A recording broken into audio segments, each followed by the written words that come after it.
जी तो फ्रेंड्स, आज की वीडियो के अंदर हम सीखने वाले हैं रेफ्रिजरेटर को नया कंप्रेसर इंस्टॉल करना या कंप्रेसर को चेंज करने का तरीका। तो गाइस, ये मेरे पास एक बड़े साइज़ का रेफ्रिजरेटर है, तकरीबन 183 प्लस वाटेज का। तो इसको 1/4 का कंप्रेसर इंस्टॉल करना है मैंने। ये सेकंड हैंड में मैंने कंप्रेसर लिया है। तो गाइस, इसको इंस्टॉल करने का मुकम्मल तरीकाकार इस वीडियो के अंदर आपको देखने को मिलेगा। कंप्रेसर को इंस्टॉल करना, वैक्यूम करना और गैस चार्ज करना। तो गाइस, अगर आपको मेरी वीडियो पसंद है तो मेरे चैनल को सब्सक्राइब कर देना, वीडियो को लाइक कर देना, ताकि मेरी आने वाली तमाम वीडियो आप तक पहुंचती रहे।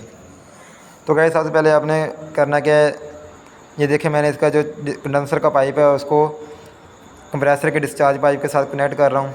तो आपको पता है ये दोनों दातें जो आयरन की होती है, कंडेंसर भी आयरन का होता है और हमारा कंप्रेसर की बॉडी भी। तो इसको आपने कॉपर का पाइप, कॉपर का नहीं, इसको पित्तल का पाइप के राड के साथ आपने सोल्ड कर लेना है।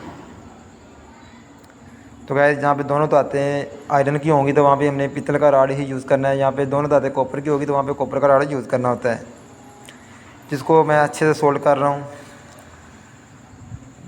तो गाइस, ये मेरा सोल्ड हो चुका है कंडेंसर का पाइप। तो इसके दो ही पाइप होते हैं, एक सेक्शन होगी डिस्चार्ज को हमने कंडेंसर के साथ कनेक्ट कर देना है, और जो हमारी सेक्शन होगी उसको हमने जो इसकी अंदर वाली फ्रीज़र होता है उसकी पाइप के साथ कनेक्ट कर देना है। तो ये हमारा जो डिस्चार्ज का पाइप है वो अच्छे से सोल्ड हो चुका है। तो अब मैंने कंप्रेसर को ऑन करके चेक कर लिया कि अब मेरे कंडेंसर का जो तमाम कंडेंसर क्लियर है, फ़िल्टर खानी उसकी एयर बाहर आ रही है। ये आप डिस्चार्ज का टांका लगाने के बाद चेक कर लिया करें कि चला के कंप्रेसर को आपका जहाँ पे फ़िल्टर लगा हुआ है वहाँ से इसकी जो हवा है वो क्लियर आनी चाहिए। तो गाइस, अब मैं इसके सेक्शन का पाइप को भी सोल्ड कर दूँगा। तो ये अलग सेक्शन का पाइप जो कॉपर का होता है, लेकिन इसको भी हमने पित्तल के रॉड के साथ ही सोल्ड करना है, क्योंकि जो हमारा कंप्रेसर की बॉडी है वो पित्तल की होती है, वो आयरन की होती है, इसलिए इसको पित्तल के रॉड के साथ ही सोल्ड करना है। जहाँ पे दोनों दांतें हैं गाइस कॉपर की होगी, सिर्फ वहीं पे ही कॉपर रॉड यूज़ किया जाता है। दोनों में से एक दांत भी अगर आयरन की या किसी और मटीरियल की है तो वहाँ पे जो पित्तल का रॉड ही यूज़ किया जाएगा।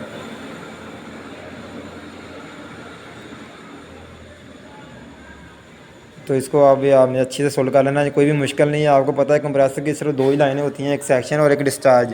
डिस्चार्ज को हमने कंडेंसर के साथ कनेक्ट कर देना होता है, और जो सेक्शन है उसको, जिसका फ्रीज़र होता है जो अंदर कूलिंग करती हैं प्लेटें, उसके साथ कनेक्ट कर देना। सिंपली दो लाइनें, और तीसरी इसका दूसरी साइड पर एक चार्जिंग वाल लगा होता है जहाँ से हमने इसको गैस चार्ज करनी होती है। तो गाइस, कोई भी मुश्किल नहीं है, बिल्कुल आसान सा है। आप सिर्फ वीडियो को मुकम्मल वॉच करें। वीडियो को वॉच करने के बाद आप अपनी फ्रिज को कंप्रेसर खुद चेंज कर सकेंगे, उसको वैक्यूम कर सकेंगे और गैस चार्ज कर सकेंगे।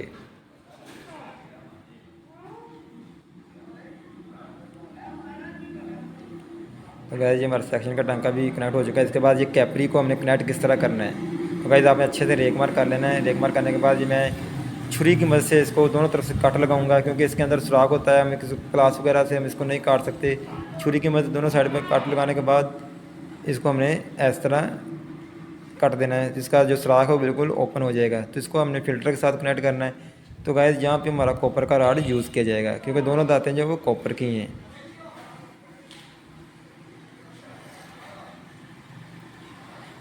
तो गाइस, इस टांका ये लगाने के बाद हमारा कंप्रेसर वो इंस्टॉल हो चुका है। सिंपली सा आपके सामने दो टांगे हमने नीचे लगाए हैं, एक कंडेंसर का, दूसरा हमने फ्रीज़र का, यानी कि सेक्शन लाइन और डिस्चार्ज लाइन, और ये कैपरी ट्यूब का। तो हमारा कंप्रेसर इंस्टॉल हो चुका है, बिल्कुल सिंपल सा, कोई भी मुश्किल नहीं है।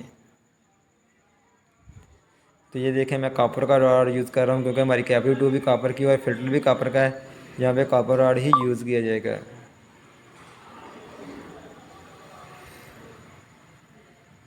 तो गाइस, ये हमारा फ़िल्टर भी कनेक्ट हो चुका है। अच्छे से आपने सोल्डिंग कर लेनी है।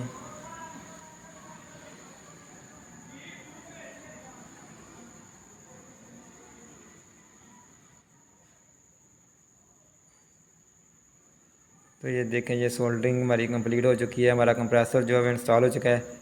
तो गाइस, अब मैं इसको प्रेशर दूंगा एक कंप्रेसर के साथ। प्रेशर देके जो हमने टांके लगाए हैं वो हमने चेक करने हैं। जब भी आप कंप्रेसर को इंस्टॉल करें या कोई भी रिपेयरिंग का काम करें तो उसके बाद आपने जो सोल्डरिंग की है उनको ज़रूर चेक कर लेना लिक्विड के साथ, ताकि कहीं से कोई लीकेज वगैरह ना रह जाए, क्योंकि कोई भी लीकेज रहेगी तो हमारी गैस लीकेज हो जाएगी, लॉस हो जाएगा, इससे हमारा कंप्लेन भी आ जाएगी। तो इसलिए आपने बेहतर है कि आपने चेक कर लेना है, ताकि कोई कंप्लेन वगैरह ना आए। ये देखो, ये मैंने गेज लाइन को लगा दिया है जो हमारी फ्रिज का चार्जिंग लाइन है उसके साथ, तो दूसरी तरफ से मैंने अपने कंप्रेसर के साथ कनेक्ट कर दिया है। तो ये कंप्रेसर जो है ये भी डेनोफास कंपनी का है, इसको ये देखें आईसी लगी हुई है। तो इसके साथ ही मैं वैक्यूम करता हूँ, इसी कंप्रेसर के साथ मैं प्रेशर देता हूँ।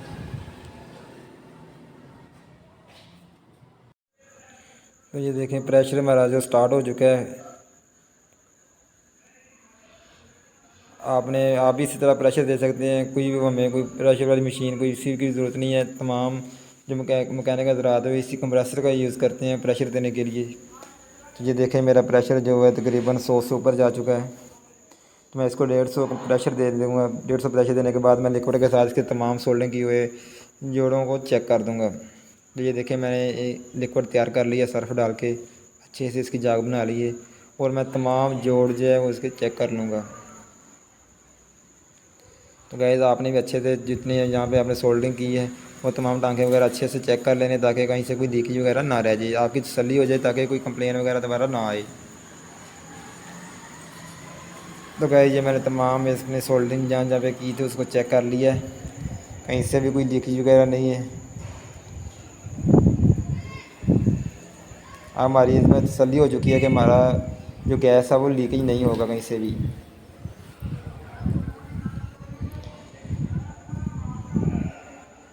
तो गाइस जो प्रेशर था हमारा वो उसको मैं अब निकाल रहा हूँ, क्योंकि इसको हमें वैक्यूम करना है। वैक्यूम करने के बाद गैस चार्ज करनी है।